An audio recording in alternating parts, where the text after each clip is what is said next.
Several days before Hap was killed, he'd been out on one of those forward assignments, and I think they went sort of like this. They'd pull into a little town, and of course the local civilians were scared to death, and they'd stop in the main street, and usually there were kids around. Some 10, 12-year-old boy would be poking his head around a corner, and Captain Holliday would holler at him, and he'd very gingerly come over towards him, and Hap would say, "Wer ist dein Bürgermeister? Go fetch him," in German, of course, and kid would tear off, and pretty soon he'd come back with the old Burgomaster puffing along behind him, and Hap would be real official and got to turn in all cameras and weapons. And so the Burgomaster would line up all the kids, and they'd go flying around all the different houses, and pretty soon they'd wind up with maybe one or two weapons out of the whole town. Of course, this was legitimate loot for Hap Holliday, and he had a double-barreled shotgun, I know, and a few old weapons that really were past any useful stage. But it wasn't over a week before he was killed that he come in from one of those trips, and I was there, and "Hey, buddy," he says, "look what I got here today," and he unwrapped what it was a sporting rifle, heavy gauge, probably about I don't know, 7 or 9 millimeter. Beautiful weapon, Mauser action. Quite a lot of silver and even a little gold inlay in it. It had a double trigger setup. The first trigger really set the hair trigger, and then the hair trigger fired it. And it had a sporting grip. It was a sporting rifle, not a military. A rifle that in today's values would probably be worth $1,000, $1,200. You can't tell.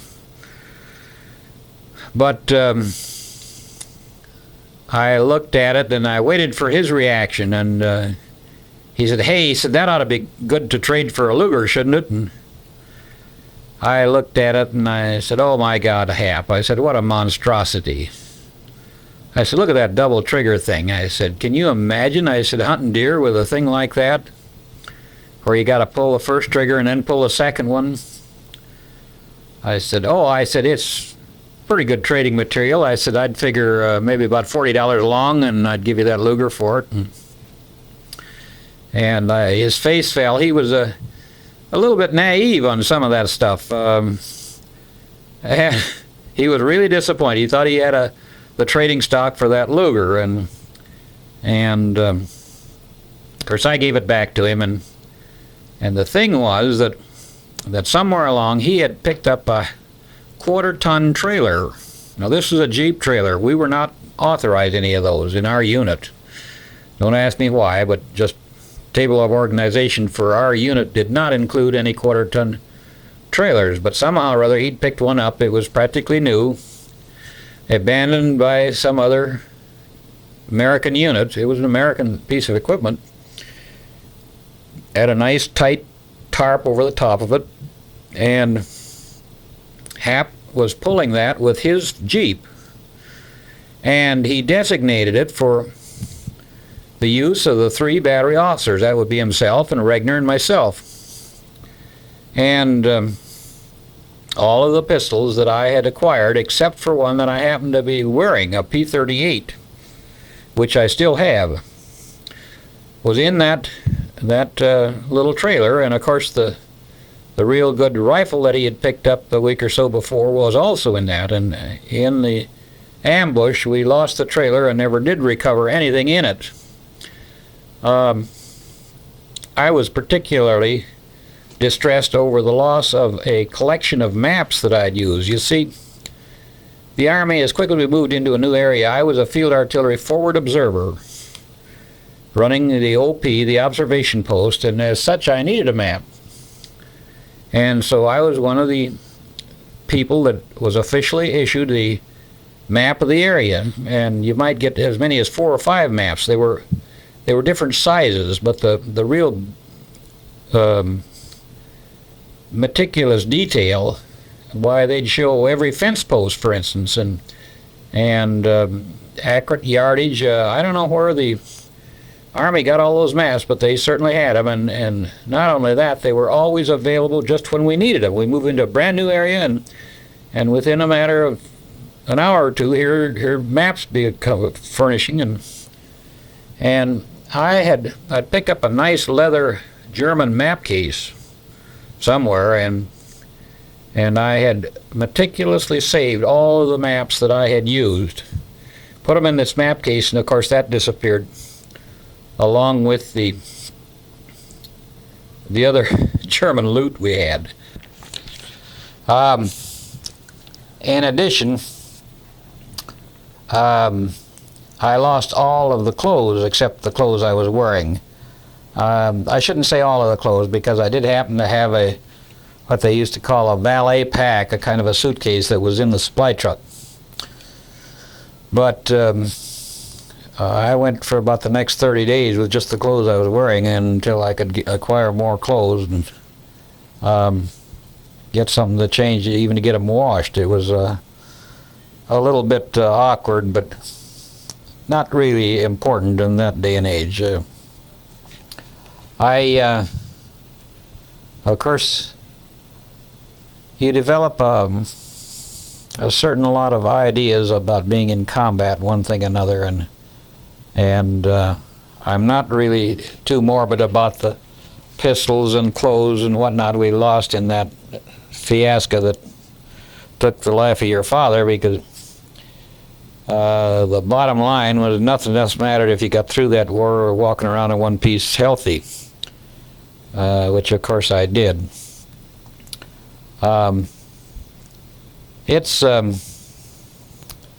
It was a terrific experience, and I wonder at times what will ever happen. Will we ever have another war? And if we do, what will it be like? I suspect the next war will be as much different from World War II as World War II was different from the Civil War here. But of course you can only hazard a guess as to that. And I really don't know why we should even. I really shouldn't try to make this tape for you without saying something about the bridge games we played.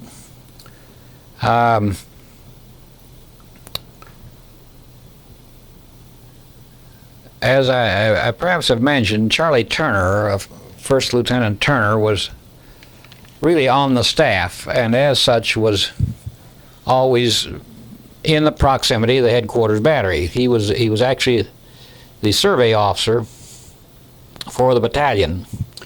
He got his drew his mess from the same mess sergeant that the battery officers did. In fact, we fed all of the staff in that mess. For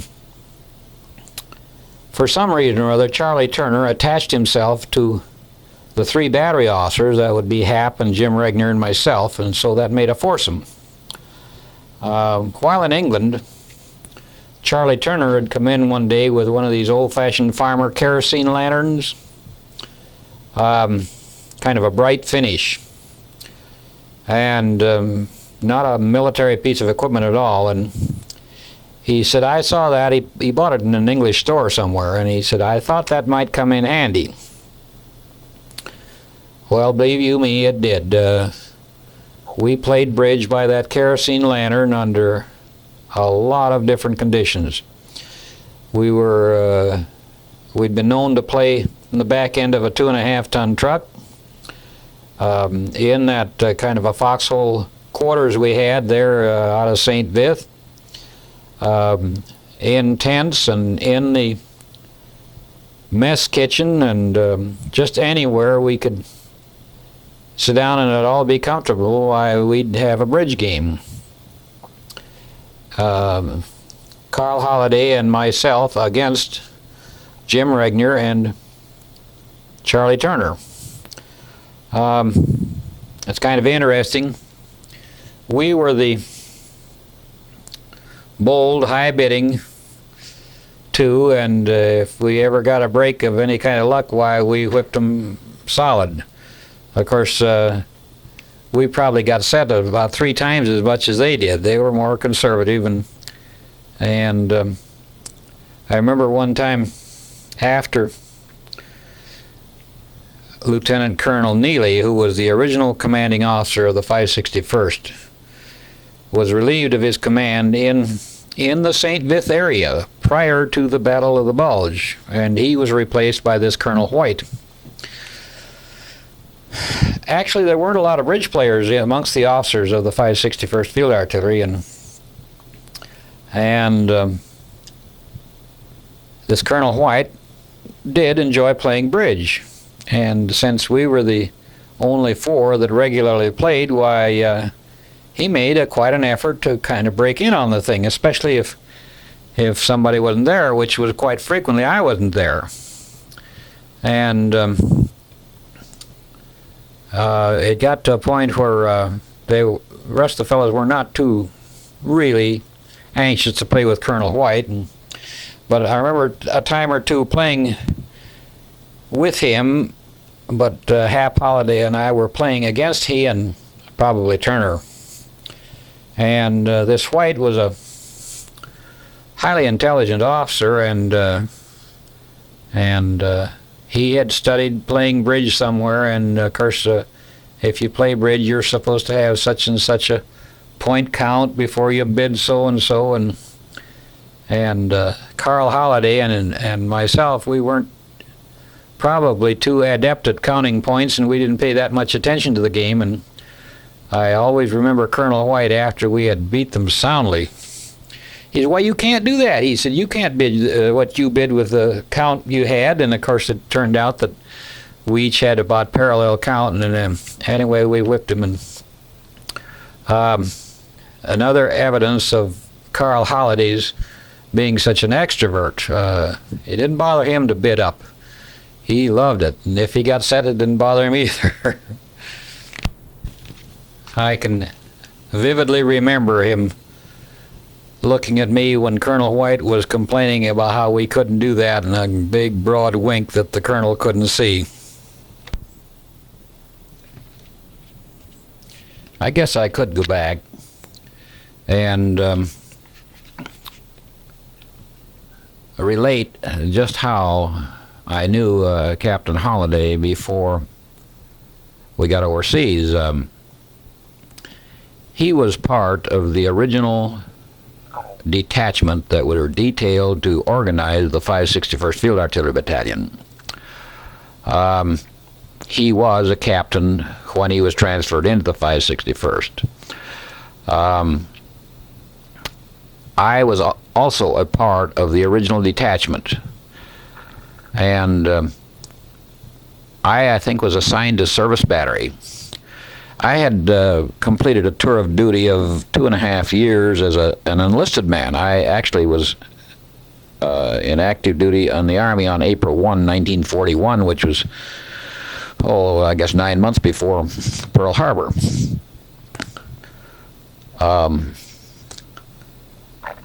I then finally was detailed to Officers Candidate School and got commissioned and had served a couple of short tours of duty before getting transferred in to activate and organize the 561st Field Artillery Battalion. And that's where I met Captain Carl Holliday. I think I was first in C Battery, or maybe Service Battery, I don't remember. I was not in Headquarters Battery. And this was at Camp Robinson, just out of Little Rock, Arkansas. Camp Joseph T. Robinson. We took this motley group of enlisted men and officers and tried to weld a unit out of them. And it was sort of slow going there. Our enlisted men were comprised of a bunch of men that had been surplus in other batteries or other battalions, and the battalion commander had been ordered to transfer so many men into the 561st for its origination, and so we got the bottom end of about 6 different battalions. I think that when we first were organized, our enlisted men had like a 43% record of court-martials, which compared to maybe about 2% for the whole Army. Those other colonels had got rid of the men they wanted to get rid of when they got the order to transfer their overage out to organize this new battalion. I can't say the same thing applied to officers. But anyway, we trained for a long time, and as was rather customary, we had an overage of about, I think, 10 or 12 second lieutenants, of which I was one. And I was a little ambitious. I would have liked to have got a promotion, and I could see there was no particular hope for promotion in that unit. And I got an opportunity to volunteer for flight training in the field artillery. This was the small liaison planes that we used for observation and courier work and that sort of thing. The flight school was at Pittsburgh, Kansas, and I was transferred out of the 561st Field Artillery Battalion into this flight school in Kansas. We had convened in Little Rock to organize the 561st, I think, about the middle of June, which would have been 43, I guess. The flight school started in November of that same year, or the class that I was in started. I was transferred out of the 561st in November. I finished the course at Pittsburgh, Kansas, and then was transferred back to Fort Sill, Oklahoma, which is the home and training headquarters of the field artillery, for some advanced work in observation. And was at that for a while, and finally got transferred out of that, and the standard procedure then was to be transferred back to the unit that you had originated from, which got me back to the 561st Field Artillery Battalion. And Colonel Neely designated me into the headquarters battery, and this is where I first came under the command of Captain Holliday. I remember they were in their final days of training, I think at Camp Polk, Louisiana. It certainly was down south there, and strangely enough, I've forgotten just exactly where it was. But they were in the final stages of training prior to being shipped overseas. And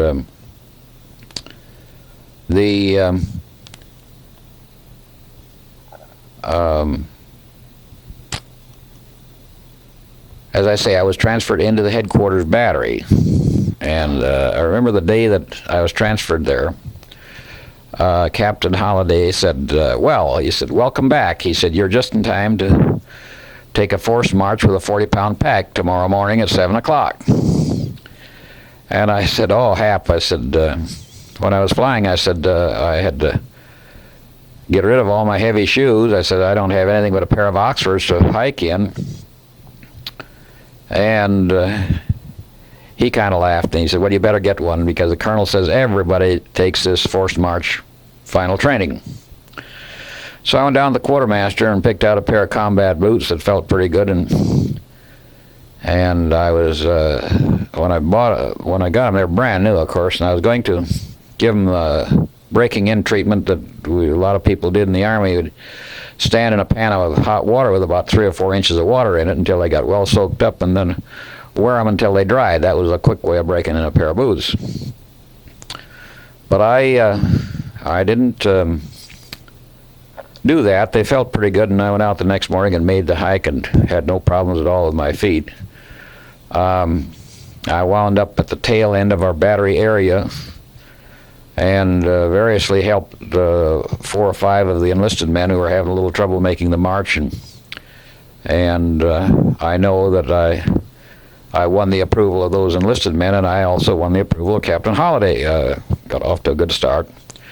Actually, I looked on it as a short interim, because when the unit would be sent overseas, all of the surplus officers would be sent out, transferred somewhere else. And since I hadn't been with them since November to about April, I never dreamed that I would be going with them. I thought I'd automatically be transferred out. Colonel Neely changed those plans and transferred out other people that had been with him all the time and kept me. Somehow or other he thought I was a good officer. Probably mistakenly. Anyway, I wound up going overseas with Headquarters Battery. And we went to New York and then sailed on the old Ile de France, which prior to the Normandy was the flagship of the French line. The Normandy, of course, was a famous big ocean-going passenger ship comparable to the Queen Elizabeth and Queen Mary that was scuttled in New York Harbor during World War II. Very mysteriously. I never did find out who was responsible for... I don't know whether it was scuttled. Certainly it was capsized in New York Harbor. But the Ile de France was an older boat and had been the flagship of the French line until they built the Normandy. The Queen Elizabeth and the Queen Mary were 2 ships that ran outside a convoy between the United States and Great Britain, and the Ile de France was the 3rd. There were only 3. So we climbed aboard that old Ile de France and headed for Scotland. And short trip. It was a fast vessel, and I think that thing changed course every 5 minutes, so that a submarine could not lay in wait for it. If they were on a fixed course, why it was possible for the submarine to anticipate where they were going to be and lay in wait for them. The ship itself was faster than any known German submarine, so the submarines could never catch it. We crossed without any episode of any seriousness. We had a rumor at one time on the ship that they had sighted an enemy submarine, but whether it was true or not, I never found out. Captain Holliday was on the vessel with me. The whole 561st Field Artillery Battalion were on that vessel, except for the advance party that had gone over 2-3 weeks early. It was a terribly rough voyage. I think at least 90% of the 16,000 people on the vessel were seasick, and I was one of the few exceptions. I didn't suffer a single pang of seasickness on that trip, and I don't know why, but certainly a lot of people did. We landed at Scotland and lightered off the big ocean-going vessel. That means a smaller boat come alongside, and we climbed down into the smaller boat, and then they took us into the dock. We took the Royal Scot train from Scotland down to Newcastle on Thyme, where we were stationed practically all of the time that we were in England. We different times did a little maneuvering around there. We took our guns over into Wales somewhere and where we could fire them, and we went over without any of the organizational equipment. That would be the trucks or guns, or the men with their private equipment were on the ship going over, but the organizational equipment we had to pick up from supply agencies in England. Now, as an enlisted man, I had worked totally in a supply service battery, and I had picked up a lot of experience in all requisitions and the paperwork on issuing equipment to organizations like ourselves. And Captain Fred Hewson, who was the service battery commanding officer and the supply officer for the battalion, latched on to me, and I worked practically all the time we were in England, running around the country, picking up equipment and actually acting as, you might say, an assistant supply officer.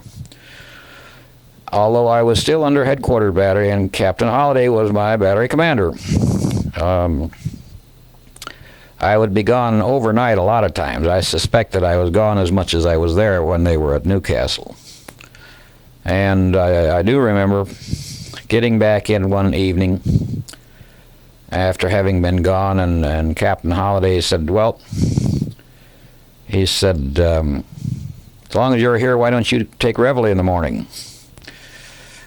They were on double British summer time, wartime, which meant that if you had reveille at 5 o'clock by the clock, you were actually holding it at 3 o'clock by the standard Greenwich time. At 3 o'clock, and that's what we were doing. We were standing reveille at 5 o'clock, and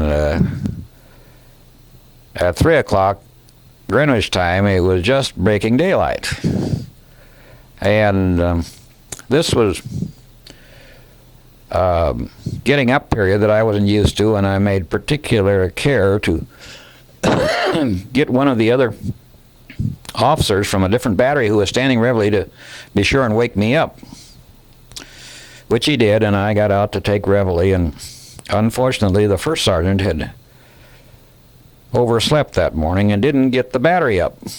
And what you were supposed to do was form the battery in a formation out in front of your area, and there was a kind of a parade ground in between there, and all the other batteries were formed, and the adjutant of the battalion staff, who was Turner, would step out and he'd sing out, "Report," and then every battery was supposed to report. When I was the officer taking reveille that morning, but the battery wasn't there. Normally the battery would be formed, and then the officer would step out in front, and the first sergeant would salute him and say, "Headquarters battery, all present and accounted for, sir," and the officers would say, "Take your post, sergeant," and then he'd turn around, and about this time, the battalion staff would call for the report, and I'd report, "Headquarters battery, all present and accounted for, sir."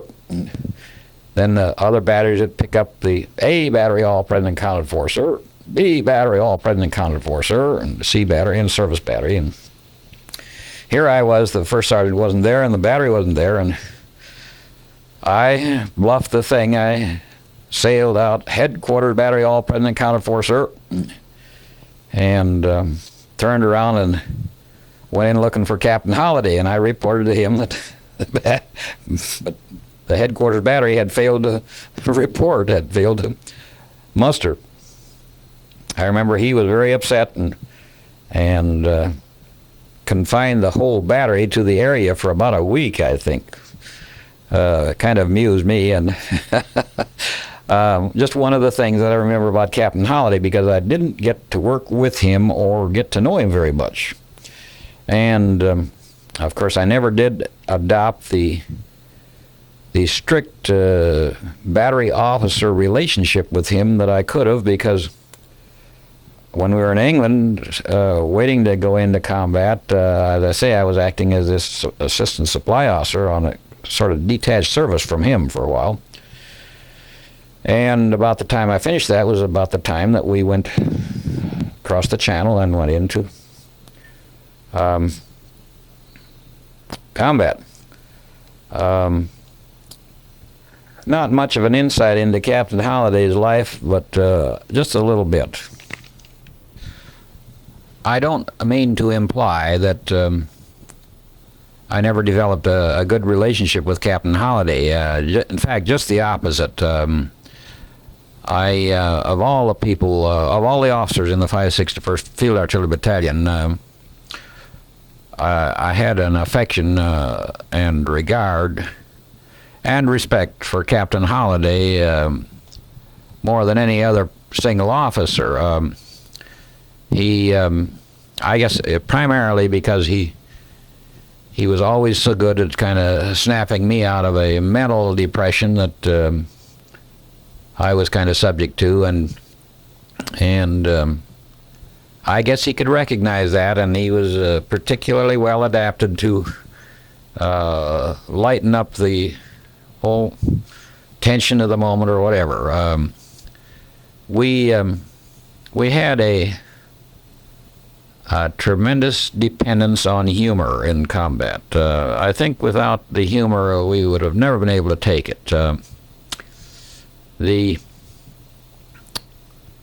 Regardless of how serious things would be, there never was a time that we couldn't kind of wisecrack a little about it. I don't mean to imply that we didn't take the serious things serious, but it lightened the tension at the moment to have a little humor.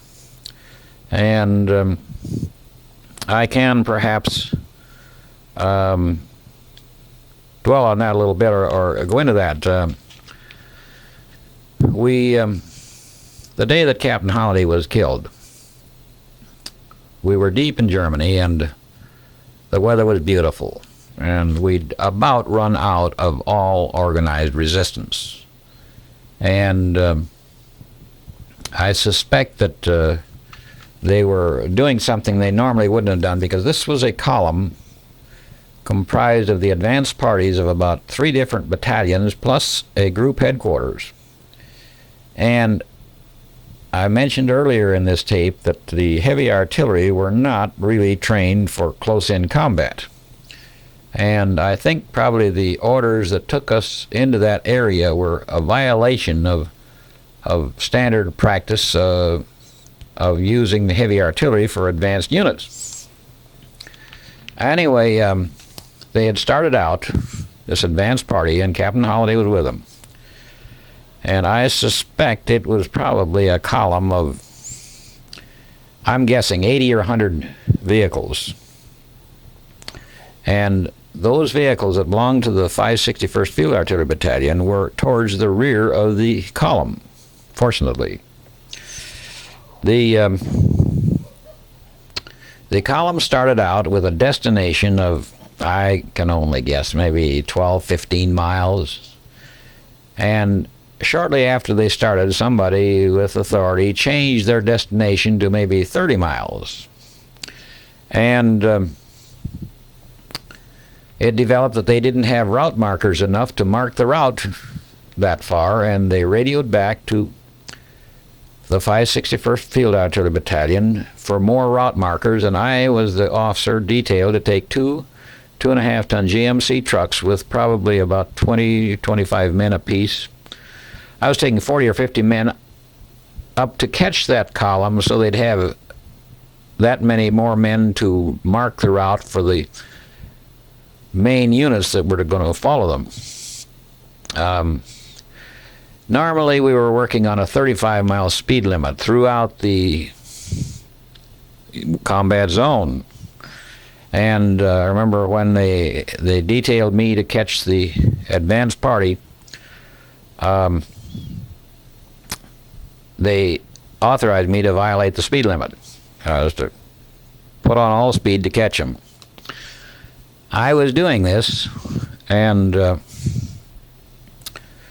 I came to a little Y where the road went to the right and to the left, and there was a route marker there which was indicating that the battalion had gone to the left.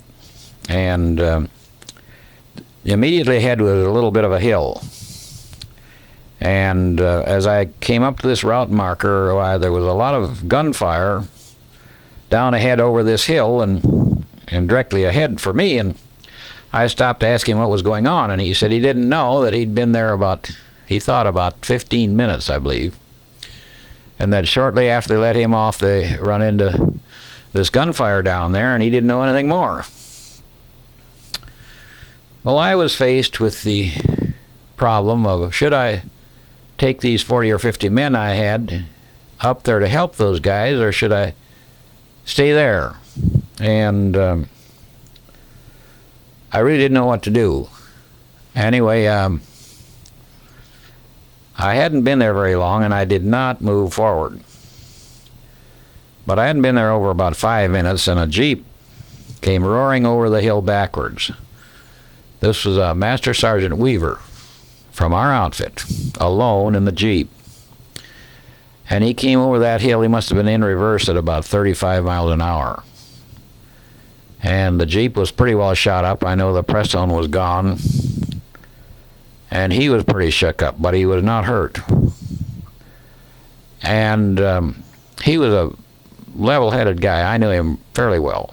And I asked him what was going on, and, well, he said they ran into this ambush, and all hell broke loose. And I said, can I be of any help with these men? No, by God, he said, don't go over there, Lieutenant. You can't help those guys. He said, they'll get out if they can, and if they can't, you couldn't help them.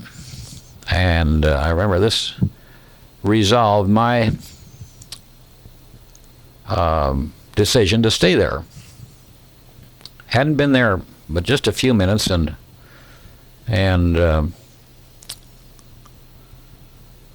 I think it was Captain McKenzie come over the hill. Captain McKenzie was a guy normally slightly overweight, and I remember he came over the hill, and it seems as though we went up to the top of the hill and drew a little fire, but I'm not sure about that. My memory is not too exact. But anyway, Captain McKenzie come over on foot, and he was just absolutely, completely exhausted. A man doesn't know how hard or how fast he can run until somebody is shooting at him with a machine gun. He couldn't speak. He was just as white as a sheet, and he sat down on the running board of one of those trucks, and his head in his hands, he started to throw up. That's not an unusual reaction to a violent action. But he maintained about the same thing when he finally was able to talk, and said, no, stay right here, he said. And about that time, Charlie Turner came over the hill afoot. And, of course, Charlie I knew as well as I knew anybody. And he had lost his helmet. We all wore a heavy web belt that we carried a pistol on, and usually a canteen and maybe a first aid pack. And that had a kind of a shoulder harness, sort of a suspender, so to speak.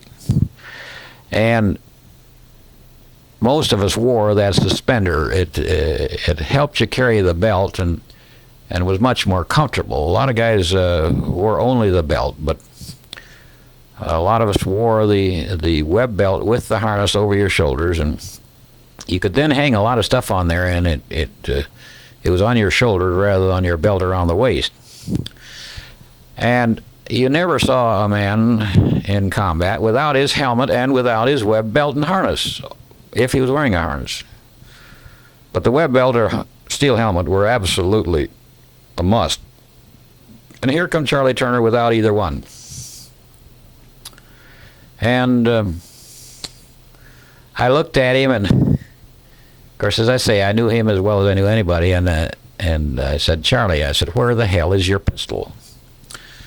Now, an officer's weapon is sort of his honor, and Charlie was out of breath. He was just gasping.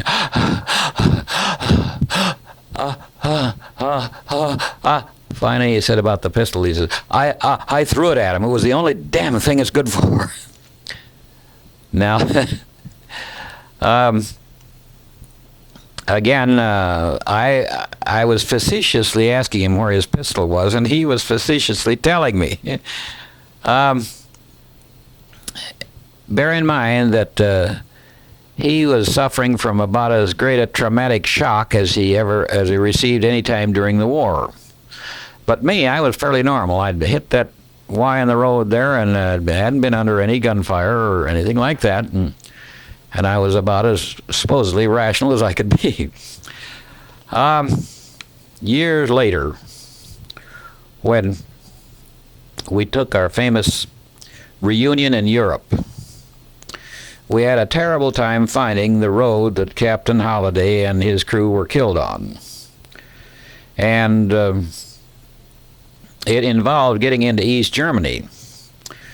When the original agreement between Russia and Great Britain and the United States about occupying Germany was made, we were to go to the Elbe River, both the Great Britain and American forces. And of course, the British forces were on the north, and a line demarcating between them and the Americans on the south. As we advanced in that area, this would be the area Magdeburg and east in Germany. The British were not keeping up with us. They just never developed the ability to move the way the American Army did. Probably a lack of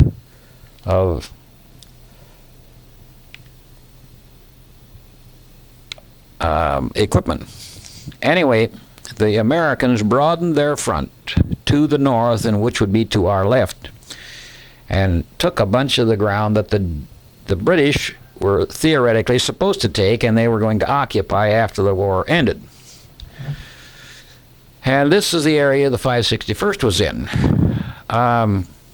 First of all, it wasn't American ground that Hap was killed on. It was supposedly British territory in Germany.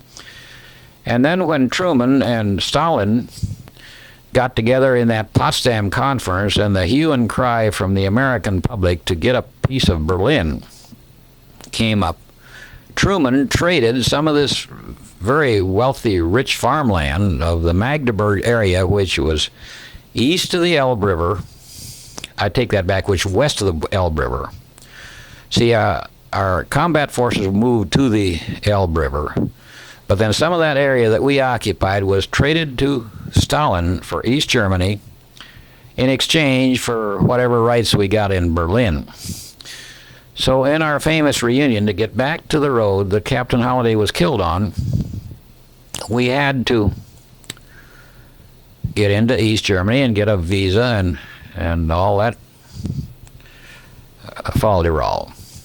Anyway, we had our Volkswagen bus, and we ran around that country looking for the road that Captain Holliday was killed on, and we couldn't find it. One of the things was that we couldn't recognize it because immediately after the war, the Germans had planted a row of trees on each side of the road, and they'd grown up in 30 years to be good-sized trees, and we knew that there weren't any trees on the road that Hap Holliday was killed on. But we finally got that straightened out. I mean, it took us, I guess, a couple of hours to recognize that. But we finally got back to the little Y that I'd been on as far as I got into that action. And Charlie Turner was there, and I said, Charlie, I said, here's where I was standing when you come over that hill. I said, without your pistol. Now, Charlie Turner, of course, over the years, I knew him well in combat, and I've maintained an association with him, and I have the highest regard for his integrity. He has an integrity that, well, on a scale of 1 to 10 is 9.5, I'll tell you. He wouldn't prevaricate or violate the truth in any manner. It's just not his style at all. And when I said, Charlie, here's where you come over the hill without your pistol, he looked at me just as seriously, and he said, Stegner, he said, I didn't lose my pistol. And I recognized immediately that whether he lost his pistol or whether he didn't, nothing would ever change his mind about it, and I dropped the subject just like that.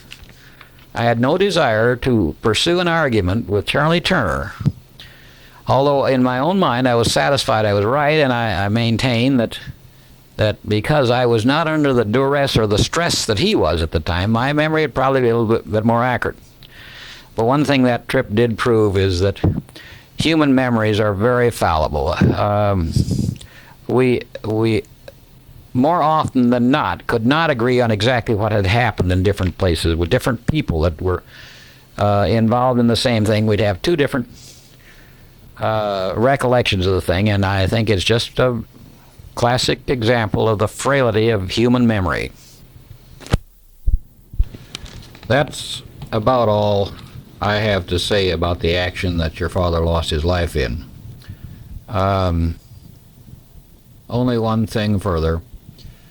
The next day, I don't know what time, maybe 10, 11 o'clock, and I went back up there, and I think Turner was with me, but I'm not sure.